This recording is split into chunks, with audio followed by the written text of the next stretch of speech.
అప్పులు చేసి రాష్ట్రాన్ని తిప్పలు పాలు చేయడంలో ఏపీ సీఎం చంద్రబాబు ఎప్పుడు ముందంజలో ఉంటారని వైసీపీ నాయకుడు మాజీ మంత్రి బుగ్గన రాజేంద్రనాథ్ రెడ్డి ఆరోపించారు. కూటమి ప్రభుత్వం అధికారంలోకి వచ్చిన 6 నెలల కాలంలో 1,20,000 కోట్ల రూపాయలు అప్పు చేశారని విమర్శించారు.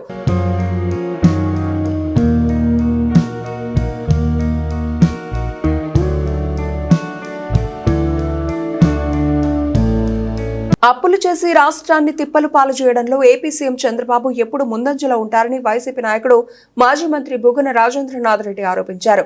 కూటమి ప్రభుత్వం అధికారంలోకి వచ్చిన 6 నెలల కాలంలో 1,20,000 కోట్ల రూపాయలు అప్పు చేశారని విమర్శించారు. అమరావతి రాజధాని పేరిట 31,000 కోట్ల రూపాయలు అప్పు చేశారని, అప్పుల వల్ల రాష్ట్రం ఏమవుతుందో ఆందోళనకరంగా ఉందని అన్నారు. చేసిన అప్పులు ఎవరు కడతారని ప్రశ్నించారు. వైసీపీ హయాంలో కేవలం 13% మాత్రమే అప్పులు చేయగా కూటమి 6 నెలల కాలంలో 22.6% అప్పులు చేసిందని మండిపడ్డారు. ఇచ్చిన హామీలు ఎక్కడా అమలు కావడం లేదని బుగ్గన ఆరోపించారు.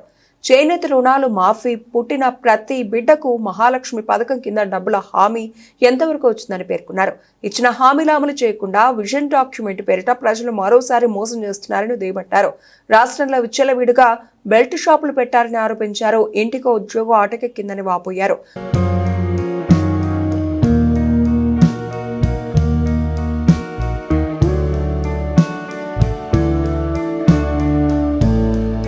మహిళలకు ఆర్టీసీలో ఉచిత ప్రయాణం ఊసెత్తడం లేదని విమర్శించారు. దీపం పథకానికి 3,955 కోట్ల రూపాయలు అవసరం ఉండగా బడ్జెట్లో 895 కోట్ల రూపాయలు మాత్రమే కేటాయించారని అన్నారు.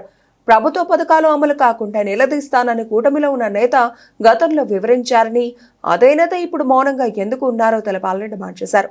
వైసీపీ 12 లక్షల కోట్ల రూపాయలు అప్పు చేసిందని తప్పుడు ప్రచారం చేసే కూటమి అధికారంలోకి వచ్చిందని పేర్కొన్నారు. చంద్రబాబు ప్రభుత్వం ప్రవేశపెట్టిన బడ్జెట్లో మాత్రం 7,22,000 కోట్ల రూపాయలు మాత్రమే గత ప్రభుత్వం అప్పులు చేసిందని లెక్కలు చూపించారని తెలిపారు.